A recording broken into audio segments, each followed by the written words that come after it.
What's up, guys? Kelvin here. I'm going to show you how I did a solo flawless Grasp of Avarice dungeon and all the perks I used, everything. I'm going to go through every encounter. I'm going to show you all an easy way to do it, and I'm going to show you the build that I used. Let's go.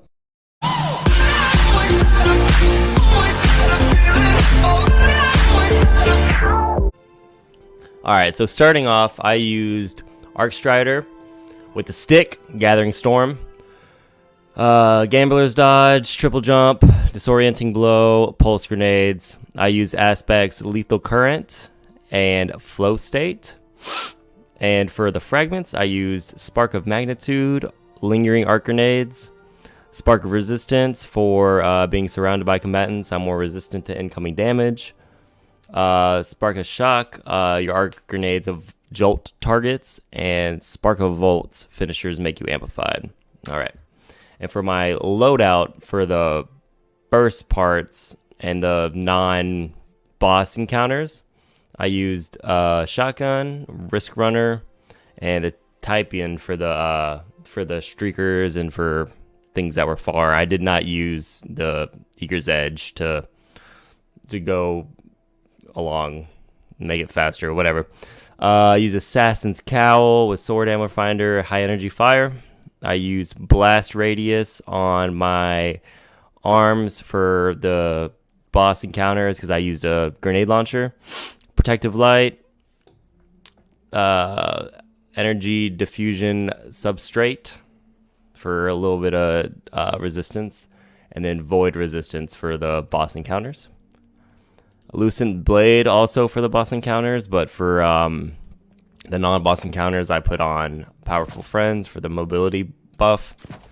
And then on my cloak, I'm rocking Solo Operative, which is Season of Seraph class item mod. Then Utility Kickstarts. And pretty much I'm just dodging and punching everything and going invisible with the Assassin's Cowl.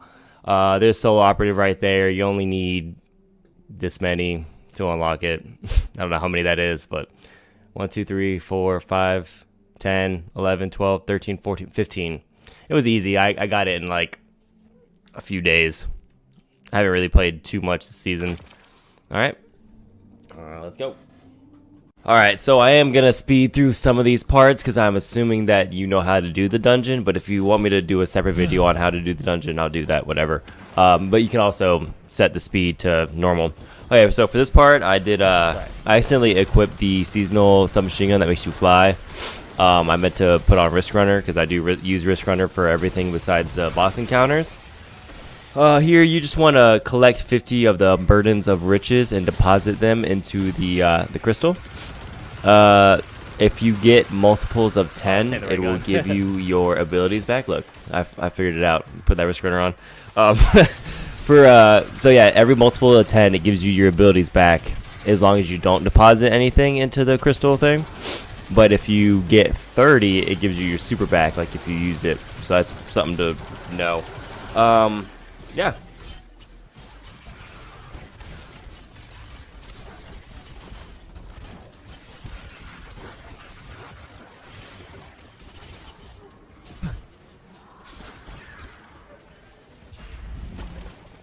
For this part, since it was my first solo flawless I've ever completed, I just put the Typian on instead of putting the Eager's Edge on and skipping through encounters and like stuff like this. I just take out the streaker and I just play as safe as I can, like pop my super, you know. Yeah, just make sure I didn't die. So smooth, fast, right?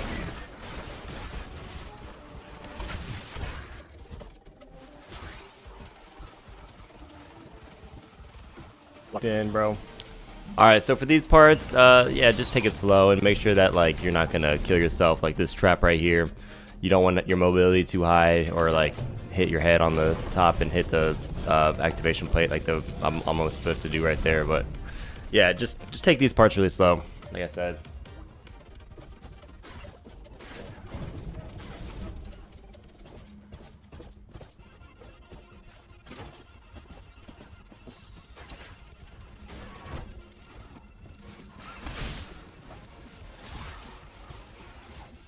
Right.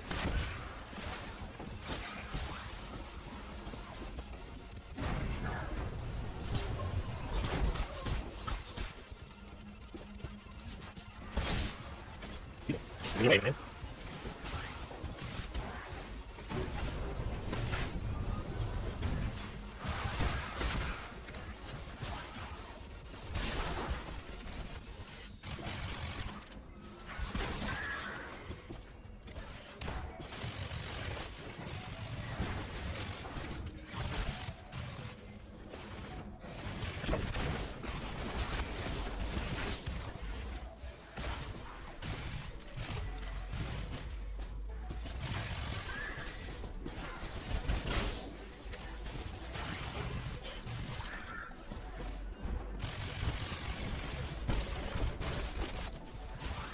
so I'm down there. Last one is a thing. Focus center, body center. Alright, 14.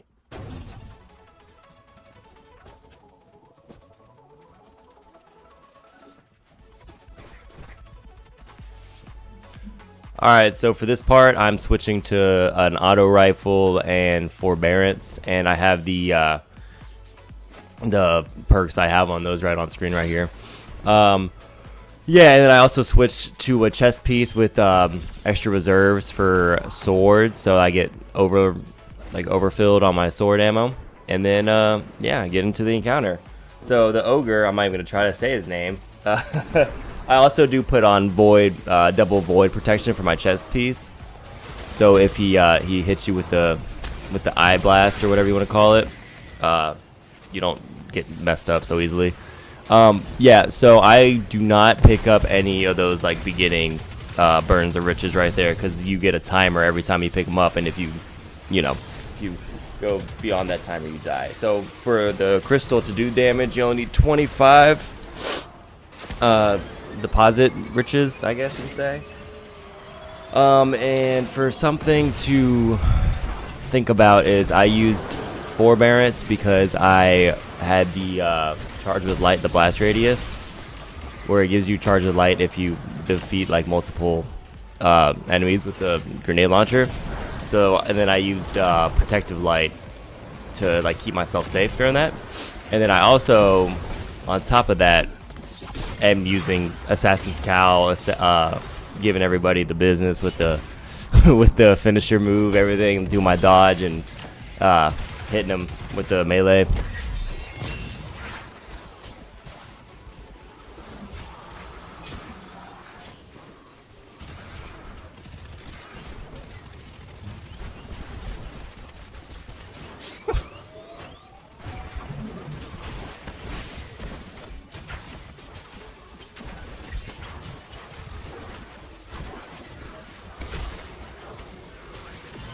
Alright, so here's me getting 25 riches and depositing them, about to do damage. So what I do is I throw my nade at him, wait until it gives me some numbers, and I hit him with my super, and then I go at him with the lament. And the reason I'll use lament is obviously it gives you some health back every time you swing at him. If he hits you or if you're soloing bosses, it's a great tool. Also, dude does this thing to where like if you push him back like that, he'll teleport behind you. So that's just something to think about. And he does it like every time. You'll know as you do it more, like how far he needs to be to teleport back into his little box zone there. Yeah, and I think this took me 3 or 4 phases. I'm pretty sure it was 3, but like I said, it was my first solo flawless, so I just took everything really slow. Like, I get to. Okay, I had to be on terrorist, and once I got to be on everything on the last. You know, oh, you're just work there. Yeah, that's right enough. The terrorist, like, the last one, I'm gonna roll away, he's only going.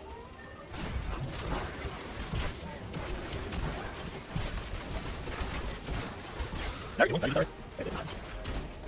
I told all the boss, yeah. I don't know, what's the dragon boss doing? I'm sure I get it very fast. Yeah. Yeah, got you. What did you do? Yeah, I got right to the last. Oh, this one? Okay. No, yeah. I can't read things for 45. That's the one. But for the, I think another 800. With whatever it's going to be. Like, my level 4 right now. Oh my god, positive. No, it heals you right now. See, good one.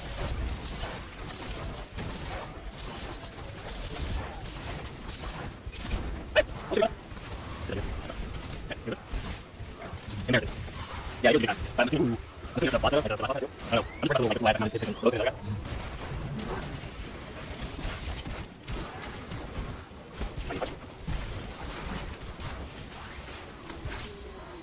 You just right here, it's also and you do damage. It's equal 1. Good damage solo. I don't know. It'll work. Alright. Yeah. We'll work with your guys. Like, I don't know. This is not really. Right. Right. Let's go. Yeah. Yeah, I'll do that.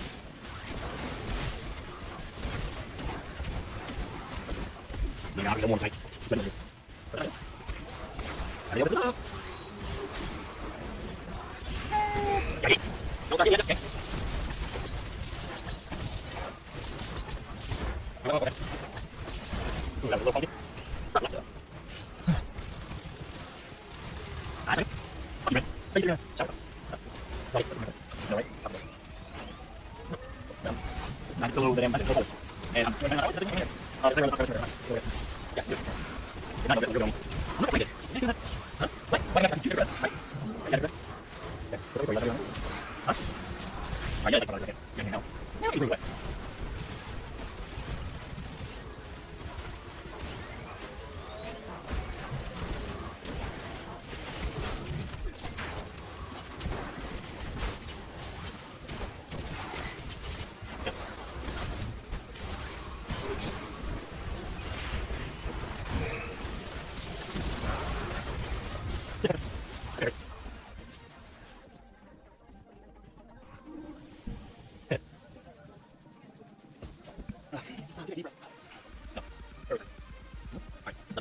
All right, so the Sparrow race was definitely the part I was really scared on. Like getting past the ogre sucks. Like everything past the Sparrow race is pretty easy in my opinion. But this is the part that I kept dying on prior to me actually doing it. But to help with that, every time you get to a bomb, get off your Sparrow and then get back on it. I recommend using always on time speeder. And I recommend do not take the route that I took besides this part right here. Yeah, you can hit that bomb right there. But for the in between the C and the D, like the last two, so from C to D, you want to go immediately right. I always went immediately left because I've never done it solo flawless, obviously, but like and I've always had somebody else to hit the button for me, but I never knew. So if you go right there, you can see. Oh no, it's after this part. So if you go right here, there's a bomb or a reset timer thing right there. That I never hit, and I always forget it, and I always tell myself not to forget it, but just don't forget that, because it's huge. I barely made this. This is, like, I made it. I think the game was just like, alright, I barely made it. I did! Alright.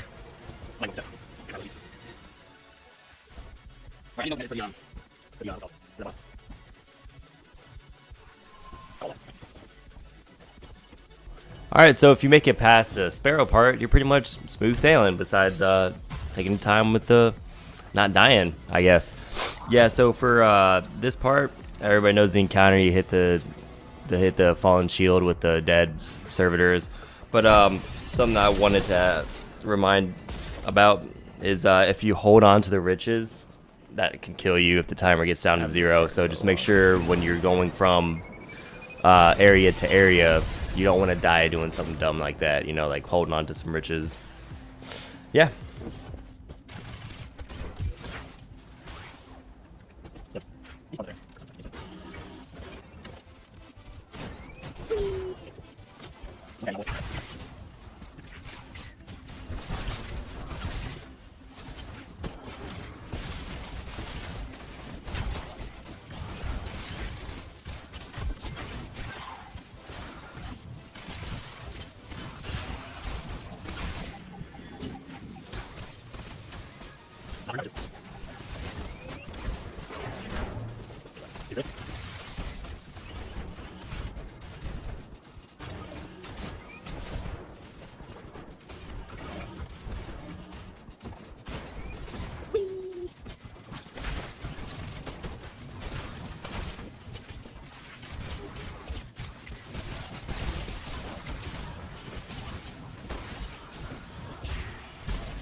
This, that. Nice. No burdens.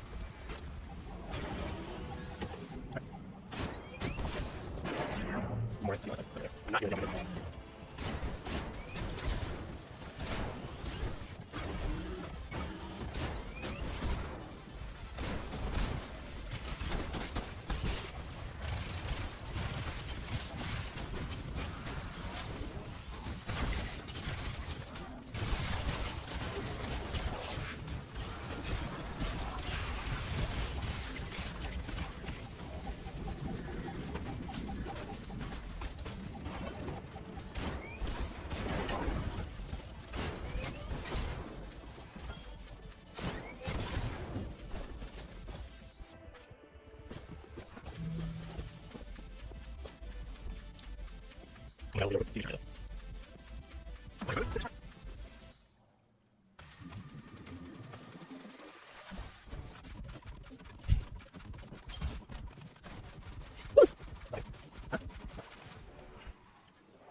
Okay, so for the last part, I use Duty Bound, Adept, and then the Forbearance, and then a Lament.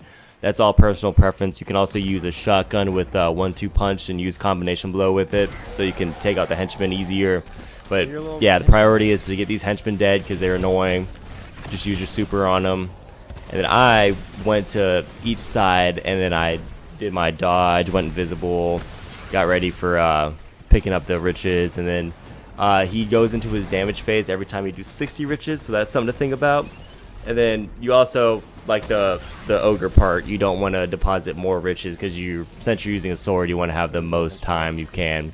And also, I don't know if I should say this because it's so flawless, and I think you should know this, but the little box there that you shoot with the Scorch Cannon, it changes sides, but there's one in the middle that you can use also. I don't know how many people know that. Like, I seem to help people a lot and they don't know that.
I do. It's fine.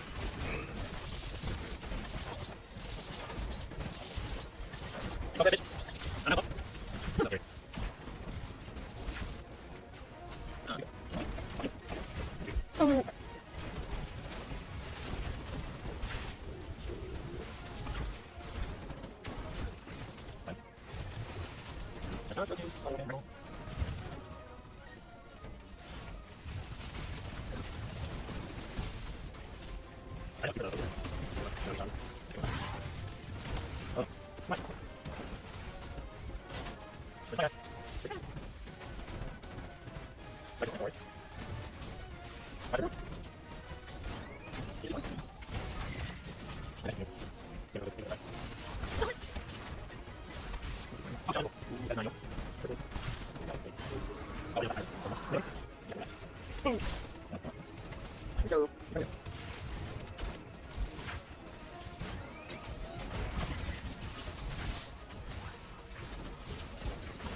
Oh. Okay.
But yeah, 60 riches, do your damage, just take it slow, and then that makes it a GG.